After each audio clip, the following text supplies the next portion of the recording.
అందరికి జలుబులు దగ్గులు వస్తున్నాయా? నేను కూడా అదే లైన్లో పడిపోయాను.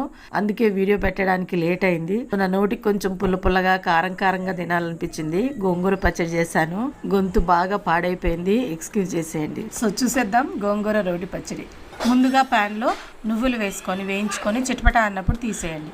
అలాగే ప్యాన్లో కొద్దిగా ఆయిల్ వేసి ఎండుమిరపకాయలు వేయించుకోండి. నేను కొద్దిగా ఘాటుగా ఉండడానికని ఎక్కువ ఎండుమిరపకాయలు వేసుకున్నాను, మీరు కావాలంటే తగ్గించుకోవచ్చు. వేగిన ఎండుమిరపకాయలను తీసేసుకొని అదే సేమ్ ప్యాన్లో కరివేపాకుని కూడా వేసి వేయించుకోండి. ఈ వేగిన కరివేపాకుని కూడా తీసి పక్కన పెట్టుకోండి. ఇప్పుడు ఇదే ప్యాన్లోకి మనం గోంగూర వేయించుకుందాము.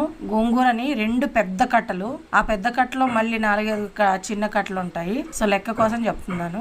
అదే ప్యాన్లో ఇంకొద్దిగా ఆయిల్ వేసుకొని ఇప్పుడు గోంగూరని వేసి వేయించుకుందాము. ఇది సాఫ్ట్గా అయ్యే వరకు ఉడికించుకోండి. ఇదిగోండి, ఈ విధంగా చక్కగా మెత్తగా అయ్యే వరకు ఉడికించుకుంటే సరిపోతుంది. ఇప్పుడు రోట్లోకి ఎండుమిరపకాయలు, కరివేపాకు, జీలకర్ర, ఉప్పు, నువ్వు